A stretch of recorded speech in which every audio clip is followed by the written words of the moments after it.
প্ৰথমে হাঁহৰ মিঠাই খাই লওঁ, তাৰপিছত আজি কম্বল বনাম এটা। তো কম্বল বনাবলৈ আহিছোঁ, ইয়াতে বনাব এই মেচিনেৰে। মেশিনে মানে এটা গাড়িতে সব ফিট করা আছে। এই গাড়িত টেম্পু গাড়ি এটা, টেম্পু গাড়িত ফিটিং কৰিছে। কম্বলটো লৈ আহিছোঁ, ওপৰত ৰাখি দিছোঁ। এটা বনাই আছে আৰু এটা বনাব। তো প্ৰথমে কেনেকৈ বনাই চাওঁ বৰক। প্ৰথমে কম্বলটো কাটি লওঁ, কাটি মানে বেয়া হৈছে এই কম্বলৰ ভিতৰত যিবোৰ আমি তুলা বুলি কওঁ, তুলাবিলাক কাটি কাটি বাই কৰি কাটি আছে।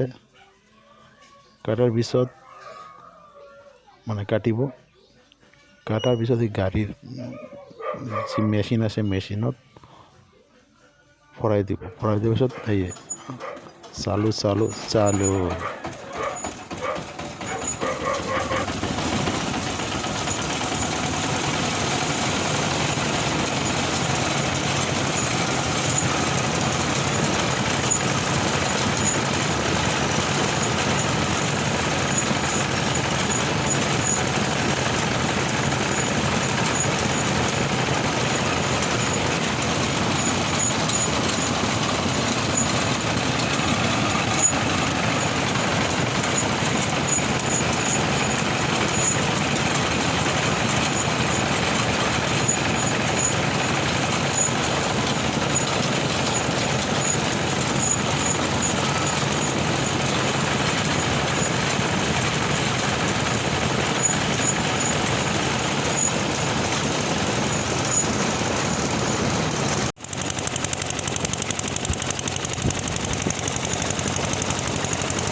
একবাৰ হোৱাৰ পিছত আৰু একবাৰ দিব লাগে।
হৈছেই বনোৱা আৰু চিলাই কৰিলে হৈ যাব। যদি ভিডিঅ'টো ভাল পালে লাইক কৰিব, কমেণ্ট কৰিব আৰু ছাবস্ক্ৰাইব কৰিব প্লিজ। তো ভিডিঅ'টো ইয়াতে সমাপ্ত কৰিলোঁ। Bye bye. Please subscribe.